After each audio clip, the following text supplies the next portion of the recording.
Hello friends, ओम श्री गणेशाय नमः। आप सभी का स्वागत है आपके अपने यूट्यूब चैनल पर। फ्रेंड्स, आज हम आपको इस वीडियो में बताने जा रहे हैं कार्तिक माह में सुनी जाने वाली नगर बसेरे की कहानी के बारे में, जिसको सुनने मात्र से ही होंगी आपकी सभी मनोकामनाएं शीघ्र ही पूर्ण। फ्रेंड्स, वीडियो शुरू करने से पहले आपसे रिक्वेस्ट है, अगर आप हमारे चैनल पर नए हैं और आपने अभी तक चैनल को सब्सक्राइब नहीं किया है तो प्लीज सब्सक्राइब कीजिएगा चैनल को, साथ ही प्रेस कीजिएगा बेल आइकन को, जिससे नए वीडियो से रिलेटेड नोटिफिकेशन आपको तुरंत प्राप्त हो सके। और वीडियो पसंद आने पर वीडियो को लाइक और शेयर जरूर कीजिएगा ताकि सभी भक्तों को इस वीडियो का लाभ प्राप्त हो सके। और कमेंट बॉक्स में जय श्री कृष्णा जरूर लिखिएगा। कार्तिक मास महात्मा सभी प्रकार के विघ्नों का नाश करने वाले तथा सारी सृष्टि का पालन करने वाले श्री गणेश जी तथा ज्ञान के दाता देवी श्री सरस्वती जी तथा सब पुराणों के कर्ता श्री व्यास जी तथा श्री गुरुदेव जी के चरण कमलों में नमस्कार करके भगवान की श्रद्धा और भक्ति रस में डूबे हुए कार्तिक मास की कहानी कहती हूँ। किसी गांव में एक बाट व एक जाट रहता था। दोनों में घनिष्ठ मित्रता थी। एक बार जाट अपनी बहन के घर जाने को तैयार हुआ तो बाट अपनी ससुराल जाने को तैयार हुआ। दोनों साथ चल पड़े और रास्ते में रुककर एक कुएं की मुंडेर पर बैठ गए। जाट ने बाट से कहा कि नगर बसेरा कर लेते हैं। इस पर बाट बोला कि तू ही नगर बसेरा कर ले, मैं तो अपनी ससुराल जा रहा हूँ, वहाँ खूब खातिर होगी मेरी, तू कर ले नगर बसेरा। जाट वहीं कुएं के पास बैठ पानी की घंटी और चावल का दाना लेकर नगर बसेरा करने लगा।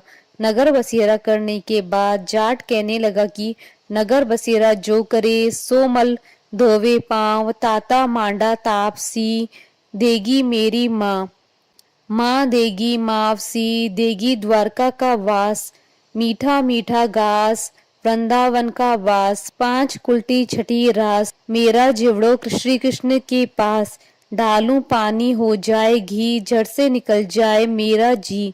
यह सब कर करा के वह जाट बहन के पास चल पड़ा।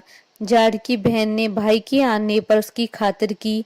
घी बूरा के साथ भाई को जिमाया। दोनों ने बैठकर ढेर सारी बातें की। इधर बाट अपने ससुराल पहुंचा तो वहां आग लगी हुई थी। आग बुझाने वह भी लग गया, जिसमें हाथ मुंह भी काले हो गए और खुद भी थोड़ा झुलस गया। ना रोटी ना पानी के लिए किसी ने पूछा। एक पड़ोसन आई तो उसने बाट की सास को कहा कि जमाई आया है, जरा उसकी आव भगत कर लो। बुढ़िया बोले कि सब कुछ तो जल गया है, अब कहाँ से आव भगत करूं। तब पड़ोसन ने ही बाट को एक रोटी के साथ छाछ दी। उसने वही खाकर गुजारा किया। शाम को दोनों फिर घर की ओर चल पड़े और रास्ते में मिल गए और एक दूसरे का हाल पूछा। बाट बोला कि मेरी ससुराल में तो आग लगी हुई थी, आग बुझाते मैं खुद काला हो गया हूँ, ना रोटी मिली ना पानी। जाट बोला कि मेरी तो बहुत खातिर हुई। फिर बोला कि मैंने तो कहा था ना कि नगर बसेरा कर ले, आ अब कर ले, लेकिन बाट ने फिर मना कर दिया। कहने लगा कि तेरी मावसी पता नहीं रोटी दे या ना दे, तेरी तो माँ है, दही की छुछली चूरमा पेड़ा धरा पाएगा। बाट ने फिर नगर बसेरा नहीं किया। जाट ने कर लिया नगर बसेरा। जो करे सो मल धोवे पांव, ताता माड़ा तापसी देगी मेरी माँ, माँ देगी मावसी, देगी द्वारका का वास, मीठा मीठा घास वृंदावन का वास, पांच कुल्टी छठी रास, मेरा जिवड़ो श्री कृष्ण के पास, डालूं पानी हो जाएगी, जड़ से निकल जाए मेरा जी। करके वह चल पड़ा। घर पहुंचते ही जाट की मावसी ने बहुत लाड प्यार किया। उधर भाट घर गया तो उसकी भैंस खो गई थी। बाप एक लाठी रखे तो दूसरी उठाए और कहने लगा कि ससुराल गया तो आग लगा दी, अब वापस आया तो भैंस खो दी। बाप ने कहा कि पहले भैंस लेकर आ, तभी रोटी पानी मिलेगा। सारा दिन भाट भैंस ढूंढता रहा, लेकिन उससे भैंस नहीं मिली। जाट और भाट की मुलाकात फिर से बाजार में हो गई।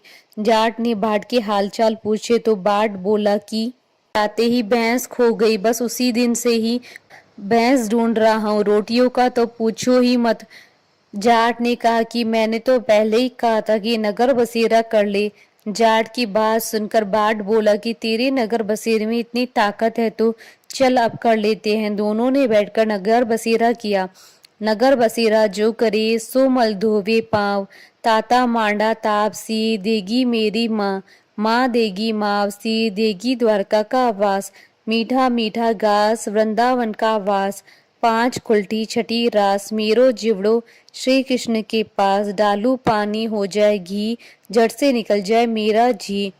दोनों के नगर बसेरा करने पर बाट जैसे ही आगे बढ़ा तो उसकी खोई हुई भैंस मिल गई, जिसे लेकर घर पहुंचा। घर पहुंचते ही माँ ने कहा कि लड़के को आते ही घर से निकाल दिया, सारे दिन से भूखा प्यासा भटक रहा है। यह कहकर उसकी माँ ने उसको खूब खिलाया पिलाया। इस घटना के बाद सारे नगर में ढिंडोरा पिटवाया गया कि कार्तिक में सब कोई अपने पियर या सासरे आते जाते नगर बसेरा करे। जैसे बाढ़ को नगर बसेरा करने का फल मिला, वैसे ही हर किसी को मिले। कहानी अधूरी हो तो पूरी करना, पूरी हो तो मान रखना। बोलिए भगवान विष्णु जी की जय, सनातन धर्म की जय। हमारे साथ इस वीडियो में अंत तक बने रहने के लिए आपका धन्यवाद। ओम श्री गणेशाय नमः। जय श्री कृष्णा।